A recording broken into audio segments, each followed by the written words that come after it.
Hi, I'm Charity Davenport. I'm the Instructional Technology Specialist focused on accessibility here at Pellissippi State Community College. In this video, we're going to go over a very quick overview of different kinds of disabilities. Specifically, we're going to talk about statistics and data about college students with disabilities, categories of disabilities, and hidden disabilities. According to a survey of around 25,000 college students from 48 institutions in fall of 2024, the following disabilities were reported. 17% have ADHD, which is the largest percentage. 5.7% have a learning disability. 4.9% are autistic. 4.7% are blind or have low vision. 2.2% are deaf or hard of hearing. 1.9% have a mobility disability, and 1.1% have a speech or language disorder. According to data reported by bestcolleges.com, 1 out of 5 students reported having a disability, but only 37% of them reported their disability to the college. And for the students that do disclose, only 57% of them actually received their accommodations, although accommodations are mandated by federal law. By making sure digital content is accessible by design, we help everyone, regardless of their disability status or disclosure. There are 5 main categories of disabilities: mobility, vision, hearing, speech, and cognitive. In addition, there are permanent, temporary, and situational disabilities. Most of the time, people think of disability as permanent. Someone is blind, deaf, has lost their legs or use of their legs and cannot walk, or has a learning disability. Even within permanent disability, we must become aware of the wide spectrum of experiences in an individual's disability. For example, someone may be blind from birth or gradually or suddenly lose their vision. They may have a visual impairment that they may recover from, or may even eventually become blind. The same can be said of hearing loss. Next, we must recognize how accessibility affects those with temporary disabilities.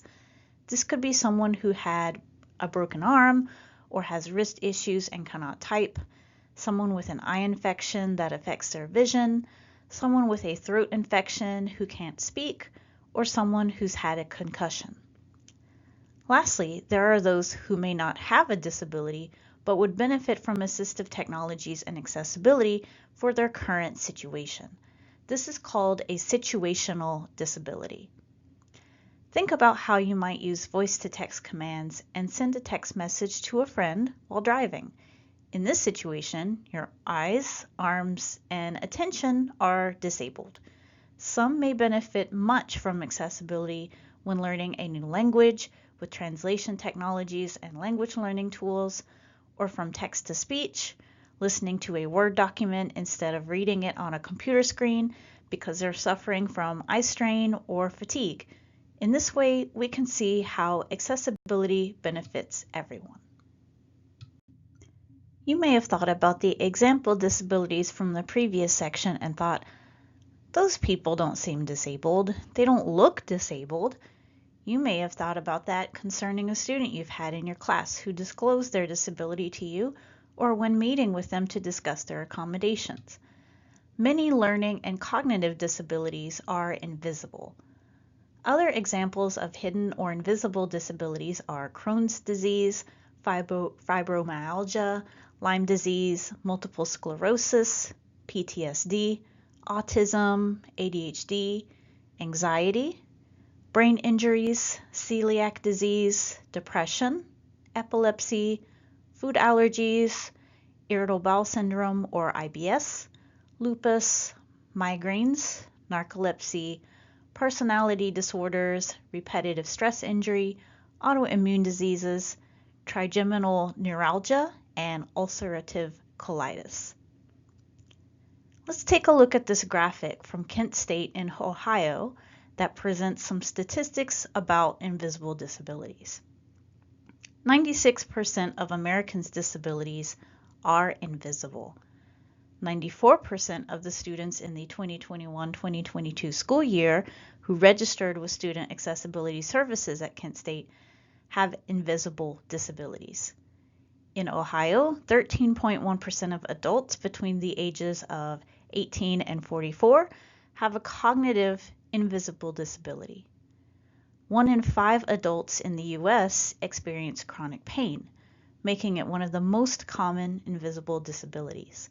And at least 38% of American college students rely on assistive technology tools for invisible disabilities, such as video captions.